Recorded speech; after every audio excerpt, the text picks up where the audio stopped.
Hello അസ്സലാമു അലൈക്കും. അപ്പോൾ ഇന്ന് സൗണ്ടൊക്കെ കുറച്ച് മാറ്റം കേട്ടോ, ജലദോഷം പിടിച്ചതാണ്. അപ്പോൾ ഇന്ന് കഥ ഇടണ്ടെന്നൊക്കെ വിചാരിച്ചതായിരുന്നു. അപ്പോൾ നിങ്ങൾക്ക് വേണ്ടി ഈ രാത്രി ഞാൻ ഇപ്പോൾ റെക്കോർഡ് ചെയ്ത് വിടാണ് കേട്ടോ. എല്ലാവരും സപ്പോർട്ട് ചെയ്യണേ. ഫർസാനയാണ് എല്ലാം പറഞ്ഞതെന്ന് SI പറഞ്ഞതോടെ ഷാഫിയാണ് പിന്നീട് സംസാരിക്കാൻ തുടങ്ങിയത്. സാർ, യഥാർത്ഥത്തിൽ നടന്ന കാര്യങ്ങൾ ഞാൻ പറയാട്ടോ, അതിനുള്ള തെളിവും കാണിക്കുക, അതൊക്കെ എൻ്റെ കയ്യിലുണ്ട്. SI ഷാഫിയുടെ മുഖത്തേക്ക് നോക്കിയിരിക്കുന്ന ചെയറിൽ ചാരിയിരുന്ന് അവനോട് പറഞ്ഞു. കല്യാണം കഴിഞ്ഞ അന്ന് മുതൽ സംഭവിച്ച കാര്യങ്ങളും സുഹൃത്ത് ഇക്ബാൽ നാട്ടിലേക്ക് പെട്ടെന്ന് വരാൻ പറഞ്ഞതുകൊണ്ട് നാട്ടിൽ വന്നതും കോളേജ് വിട്ടു വരുന്ന ഫർസാന ഒരു പയ്യൻ്റെ കൂടെ ബൈക്കിൽ വരുന്നത് കണ്ടതും അവസാനം ഹോസ്പിറ്റലിൻ്റെ വരാന്തയിൽ വെച്ച് അവളുടെ ഉപ്പ തന്നോട് പറഞ്ഞ കാര്യങ്ങളും താൻ അതിന് മറുപടി കൊടുത്തതുമെല്ലാം വളരെ കൃത്യമായി ഷാഫി വിശദീകരിച്ചുകൊണ്ട് പറഞ്ഞു. ഇതെല്ലാം കേട്ട് കഴിഞ്ഞതും SI ചോദിച്ചു, നിങ്ങളിലിപ്പോൾ ആര് പറയുന്ന ഞാനിപ്പോൾ വിശ്വസിക്കുക? രണ്ട് കൂട്ടരും രണ്ട് കഥയാണ് പറയുന്നത്. പ്രത്യേകിച്ച് ആ പെൺകുട്ടി ഹോസ്പിറ്റൽ ബെഡിൽ നിന്നാണ് മൊഴി നൽകിയിട്ടുള്ളത്. എന്തപ്പോൾ ഞാൻ ചെയ്യുക? സാർ, പിന്നെ ഞാൻ പറഞ്ഞതിന് തെളിവൊക്കെ കാണിക്കാട്ടോ. സാർ, ഞങ്ങളെ ചാറ്റ് ഹിസ്റ്ററി നോക്കിക്കോളൂ. ഒരു വട്ടമെങ്കിലും ഞാൻ അവളോട് മോശമായിട്ട് ഒരു വാക്ക് പറഞ്ഞിട്ടുണ്ടോ എന്ന് നോക്കൂ. അവളോടും ചോദിക്കൂ. ഞാൻ അയച്ച ഭീഷണിയും തെറികളും അവളെ ഫോണിലുണ്ടാവുമല്ലോ. ഇനിയിപ്പോൾ അവൾ അതൊക്കെ ഡിലീറ്റ് ചെയ്തെന്ന് പറഞ്ഞാലും സൈബർ സെല്ലിൽ കൊടുത്താൽ എല്ലാ ഡീറ്റെയിൽസും കിട്ടൂലേ. സാർ, ഇതൊന്ന് നോക്കൂ. ഞാനന്ന് കാറിൽ നിന്ന് പകർത്തിയ റെക്കോർഡ് ചെയ്ത വീഡിയോ ആണ്. നോക്കട്ടെ. SI അത് വാങ്ങി കാണാൻ തുടങ്ങി. അത് മുഴുവൻ കണ്ടു തീർന്നതും അയാൾ ഷാഫിയോട് പറഞ്ഞു. അപ്പോളേ മകളും ഉപ്പയും കൂടി നിന്നെ കൊടുക്കാൻ നോക്കിയതാ നിങ്ങളെല്ലാവരെയും. അവരെ പറഞ്ഞതൊക്കെ വിശ്വസിച്ച് ഞങ്ങൾ നിങ്ങളോട് അന്വേഷിക്കൊന്നും ചെയ്യാതെ പിടിച്ച് ലോക്കപ്പിലിടുമെന്ന് ചിന്തിച്ചോ അവർ? ആ പയ്യൻ്റെ നമ്പറുണ്ടോ ഷാഫി? ഷാഫി ഉടനെ ആ പയ്യൻ്റെ നമ്പർ SIക്ക് നൽകി. അവനെ അപ്പോൾ തന്നെ വിളിച്ച് സ്റ്റേഷനിലേക്ക് വരാൻ പറഞ്ഞ് അവർ കാത്തിരുന്നു. ഉപ്പയോട് SI പറഞ്ഞു. ഇപ്പോഴത്തെ ചില രക്ഷിതാക്കളെ പെൺകുട്ടികളെ ചിന്തിക്കുന്നത് എന്താ അറിയോ? തെറ്റ് ആരുടെ ഭാഗത്തായാലും ഭർത്താവിൻ്റെ വീട്ടുകാർക്കെതിരെ കേസ് കൊടുത്താൽ നിയമം തങ്ങൾക്ക് അനുകൂലമായി മാത്രമേ വിധി പറയൂ എന്ന എല്ലാവരും വിചാരം. പിന്നെ കോടതി ഇടപെട്ടാൽ കൈനിറയെ ക്യാഷും വരും എന്നൊക്കെയാണ് എല്ലാവരും ചിന്തിക്കുന്നത്. ഭാര്യയും അവൾ വീട്ടുകാരും ഉന്നയിക്കുന്ന കാര്യങ്ങളെ പൊളിക്കാൻ ഭാഗത്തിലുള്ള വ്യക്തമായ തെളിവുകൾ ഭർത്താവിൻ്റെ വീട്ടുകാരുടെ കയ്യിലുണ്ടെങ്കിലേ ഇതൊന്നും സംഭവിക്കൂല. തെളിവുകളില്ലാഞ്ഞിട്ടാണ് ഇങ്ങനത്തെ ഓരോ പ്രശ്നങ്ങളൊക്കെ വരുന്നത്.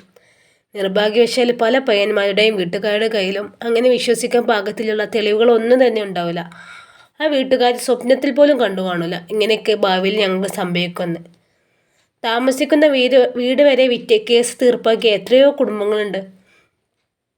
പെൺകുട്ടികളെ മാനസികമായും ശാരീരികമായും ഉപദ്രവിക്കുന്നവരും സമാധാനം കളയുന്ന ഭർത്താക്കന്മാരും വീട്ടുകാരും ഒരുപാടുണ്ട്. അവരെ നേരെയാക്കാനും തടയാനും കൊണ്ടുവന്ന നിയമങ്ങൾ പല പെൺകുട്ടികളും അവരെ വീട്ടുകാരിൽ നിന്ന് ദുരുപയോഗം ചെയ്യുന്നുണ്ട്. ഇപ്പോൾ കണ്ടില്ലേ, ഇയാൾ ചെയ്യാൻ നോക്കുന്നത് അതാണ്. നീ ഈ വീഡിയോ പകർത്തിയതും പയ്യനോട് നേരിട്ട് സംസാരിച്ച ഒന്നുമില്ലെങ്കിൽ അയാൾ അറിഞ്ഞിട്ടില്ല, അല്ലെങ്കിൽ അയാൾ ഇങ്ങനെയൊന്നും പ്രതീക്ഷിച്ചിട്ടില്ല. ഇതൊന്നും ഇല്ലെങ്കിൽ ഞങ്ങൾക്ക് എങ്ങനെ മനസ്സിലാകും ആരാണ് യഥാർത്ഥത്തിൽ സത്യം പറയുന്നതെന്ന് ആലോചിച്ച് നോക്കൂ. ചില കേസുകളിൽ നമുക്ക് തന്നെ മനസ്സിലാകും പയ്യൻ്റെ വീട്ടുകാരും പയ്യനും നിരപരാധികളാണെന്ന്. പക്ഷെ പെൺകുട്ടികൾ ഒരു ദയവും കാണിക്കാതെ ഉപദ്രവിച്ച കഥകളുണ്ടാക്കി പറഞ്ഞാലേ ഞങ്ങൾക്കും കോടതിക്കും എന്ത് ചെയ്യാനാവും? ഇതാണ് ഇപ്പോഴത്തെ കാലഘട്ടം. SI ഷാഫിയുടെ ഉപ്പയോടുള്ള പരിചയം കാരണം നാട്ടിലുള്ള അവസ്ഥകൾ വിവരിക്കുന്നതിനിടയിലാണ് ഫർസാന സ്നേഹിക്കുന്ന പയ്യൻ അങ്ങോട്ട് വരുന്നത്. ഷാഫി ആളെ പരിചയപ്പെടുത്തി കൊടുത്തതും SI വളച്ചുകെട്ടില്ലാതെ പയ്യനോട് ചോദിച്ചു, നീ ഇവൻ്റെ ഭാര്യയുമായി ഇഷ്ടത്തിലായിരുന്നോ? അവൻ മറുപടി പറയാതെ പരുങ്ങുന്നത് കണ്ടതും ഷാഫി അവനോട് എല്ലാം പറഞ്ഞേക്ക്, നിനക്കൊന്നും സംഭവിക്കില്ല എന്ന് പറഞ്ഞു. പക്ഷേ ആ പയ്യൻ ഷാഫിയോട് പറഞ്ഞു, ഇക്ക, ചെറിയൊരു പ്രശ്നമുണ്ട്, ഒന്ന് എൻ്റെ കൂടെ പുറത്തേക്ക് വരാമോ? ഷാഫി SI നോക്കിയതും അവനോട് സംസാരിക്കാൻ പറഞ്ഞു. ഷാഫി കാര്യമെന്തെന്നറിയാൻ പുറത്തേക്ക് നടക്കുമ്പോൾ പുതിയൊരു കെണി ഒരുങ്ങിയത് അവൻ അറിഞ്ഞിരുന്നില്ല. പയ്യൻ എന്താണ് പറയാൻ പോകുന്നതെന്നറിയാതെ ഷാഫി അവൻ്റെ വാക്കുകളിലേക്ക് കാതോർത്ത് നിൽക്കുമ്പോഴാണ് അവൻ പറയാൻ തുടങ്ങുന്നത്. ഇക്ക, നമ്മളിന്നലെ അവിടെ നിന്നും മടങ്ങിയ ശേഷം ഫർസാന എനിക്ക് വിളിച്ചിരുന്നു. ഹോസ്പിറ്റലിലേക്ക് വരണമെന്ന് പറഞ്ഞുകൊണ്ട്. ഞാൻ കാര്യം എന്താണെന്ന് ചോദിച്ചപ്പോൾ അവിടെ എത്തിയിട്ട് പറയാമെന്നൊക്കെ പറഞ്ഞു. ഒന്നും ആലോചിക്കാൻ നിൽക്കാതെ ഞാൻ വേഗം ഹോസ്പിറ്റലിലേക്ക് ചെന്നു. അവൾ കിടക്കുന്ന റൂമിലേക്ക് ചെന്നപ്പോൾ അവളെ ഉപ്പയും അയാളെ ജ്യേഷ്ഠനും കൂടെ ഉണ്ടായിരുന്നു. കാര്യം എന്താണെന്നറിയാതെ ഞാൻ അവിടെ അടുത്തേക്ക് ചെല്ലുമ്പോൾ അവൾ ഉപ്പ ചോദിച്ചു, നിങ്ങളെ കോളേജിൽ നിന്നും വരുന്നത് ഷാഫി കണ്ടിട്ടുണ്ടെന്ന് ഉറപ്പാണോ? ഞാൻ അതെ എന്ന് പറഞ്ഞു. അപ്പോഴാണ് അയാളുടെ ജ്യേഷ്ഠൻ ഹോസ്പിറ്റലിൽ അഡ്മിറ്റ് ചെയ്ത അവളുടെ മുന്നിൽ വെച്ച് എനിക്കൊരു ഓഫർ നൽകുന്നത്. അവർ പറയുന്നത് പോലെ ഞാൻ നിന്നാലേ ഫർസാനെ എനിക്ക് കെട്ടിച്ചു തരാമെന്ന്. സ്വന്തം മോൾക്ക് ബ്ലഡ് കയറ്റിക്കൊണ്ടിരിക്കുന്ന ആ സമയത്താണ് സ്വന്തം ഉപ്പയും മുത്താപ്പയും ചേർന്ന് എന്നെ നിങ്ങൾക്കെതിരെ ഉപയോഗിക്കാൻ നിൽക്കുന്നതെന്ന് ഓർക്കണം. സംശയം തോന്നിയ ഞാൻ ഫർസാനയെ നോക്കിയതും അവർ പറയുന്നത് കേൾക്കാൻ പറഞ്ഞു. അവരെന്നോട് പറഞ്ഞത് ഫർസാൻ അന്ന് വന്നത് കൂട്ടുകാരിയുടെ സ്കൂട്ടിയിലാണെന്നും ആര് ചോദിച്ചാലും ഞാൻ ഫ്രണ്ടിൻ്റെ കൂടെ ബൈക്കിലായിരുന്നു എന്നൊക്കെ പറയണമെന്നാണ്. ബാക്കിയൊക്കെ അവർ നോക്കിക്കോളാം എന്ന് പറഞ്ഞു. അവരെ ഉദ്ദേശം ഇക്ക നുണ പറയുകയാണെന്ന് വരുത്തി തീർക്കലാവും. ഞാൻ അവരോട് അവർ പറയുന്നത് പോലെ പറയാമെന്ന് പറഞ്ഞെങ്കിലും എനിക്ക് ഇത് ഇക്കയോട് അത് പറയാതിരിക്കാൻ കഴിയുന്നില്ലായിരുന്നു. ഞാൻ നാളെ വന്ന് കണ്ട് ഇക്കയെ എല്ലാം പറയാനിരിക്കുകയായിരുന്നു. അപ്പോഴാണ് ഇവരിങ്ങോട്ട് വിളിക്കുന്നത്. പയ്യൻ്റെ മനസ്സ് വായിച്ച ഷാഫി അവൻ പറയുന്നത് സത്യമാണെന്നുറപ്പിച്ച് നെടുവീർപ്പോടെ അവനോട് പറഞ്ഞു, നീ അങ്ങനെ പറഞ്ഞാലും പോലീസുകാർ അതൊന്നും വിശ്വസിക്കാൻ പോകുന്നില്ല. അന്ന് നടന്നതിന് മുഴുവൻ എൻ്റെ കയ്യിൽ തെളിവുണ്ടിട്ടോ. ഞങ്ങൾ ലോകം കണ്ടിട്ടില്ല എന്നായിരിക്കും ഓലയ്ക്ക് വിചാരിച്ചത് അല്ലേ? പയ്യൻ പറഞ്ഞു. എന്നാൽ ഇക്ക അത് പോലീസുകാർക്ക് കാണിക്കണം. ഷാഫി അതിന് മറുപടി പറയാതെ അവനോട് പറഞ്ഞു, നീ അവർ പറഞ്ഞ കാര്യങ്ങൾ എസ്ഐയോട് പറഞ്ഞ ശേഷം പോയിക്കോ. ബാക്കി ഞങ്ങൾ പറഞ്ഞോളാട്ടോ. നീ പേടിക്കൊന്നും വേണ്ട. സംസാരം കഴിഞ്ഞ് അകത്തേക്ക് തിരിച്ചു വന്ന ഷാഫിയോട് ഇക്ബാൽ വന്ന് ചോദിച്ചു, അല്ല എന്താണ് അവൻ പറയുന്നത്? കാലു മാറിയോ? ഇല്ലല്ല, അവന് തൻ്റെ മകളെ ഓഫർ ചെയ്തിട്ടുണ്ടെന്ന്. എനിക്കതിനെ കള്ളം പറയാൻ പറഞ്ഞു വിട്ടതാണ്. പയ്യൻ എന്നോട് എല്ലാം തുറന്നു പറഞ്ഞു.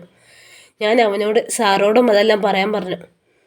ഷാഫി എസ്ഐയോട് അവൻ പറഞ്ഞ കാര്യങ്ങൾ വിശദീകരിച്ചതും അവർ പറഞ്ഞു, എൻ്റെ ഒരഭിപ്രായത്തിലേ നിങ്ങൾക്ക് ഈ കേസ് നാട്ടിലുള്ള കുറച്ച് കാരണവന്മാരെ വിളിച്ച് തീർപ്പാക്കുന്നതാണ് നല്ലത്. അല്ലെങ്കിൽ കുറേ വൈകും ഇതൊരു തീരുമാനമാവാൻ. തെളിവുകളുണ്ടായതുകൊണ്ട് അയാൾ നിങ്ങൾ പറയുന്നത് കേൾക്കേണ്ടി വരും. ഷാഫിയുടെ ഉപ്പ ഇത് കേട്ട് പറഞ്ഞു, ഞങ്ങൾക്കും അങ്ങനെ തീരുമാനമാക്കാണ് താല്പര്യം. പക്ഷേ അപ്പോഴേക്കും അയാൾ കേസ് കൊടുത്തില്ലേ?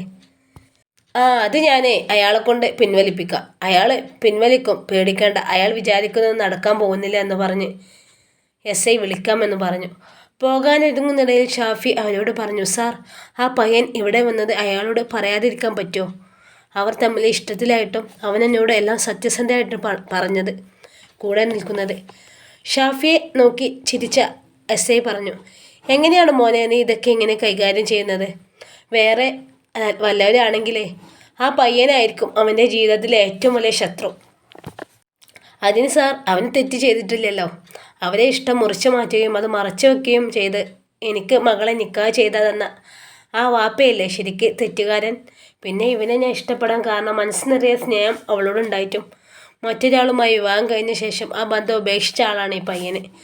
ആ പെണ്ണ് ഇവനുമായി ഫിസിക്കലായ ബന്ധം നടന്നതുകൊണ്ട് എന്നെ അംഗീകരിക്കാൻ കഴിയാത്ത അവസ്ഥ വന്നതുകൊണ്ടായിരിക്കും പിന്നെയും അവനെ തേടിപ്പോയത്. നമ്മുടെ ഭാഗം മാത്രം നോക്കിയാൽ അവളും ഇവനും ഒക്കെ തെറ്റുകൾ തന്നെയാണ്. പക്ഷേ എനിക്കങ്ങനെ കഴിയുന്നില്ല. എസ്ഐ പുഞ്ചിരിച്ചുകൊണ്ട് പറഞ്ഞു, പിന്നെ ആ വീഡിയോ എൻ്റെ മൊബൈലിലേക്ക് ഒന്ന് അയച്ചേക്കിട്ടോ, ആവശ്യം വരും. ഷാഫി അപ്പോൾ തന്നെ നമ്പർ വാങ്ങി വീഡിയോ അയച്ച് അവരോട് യാത്ര പറഞ്ഞിറങ്ങി.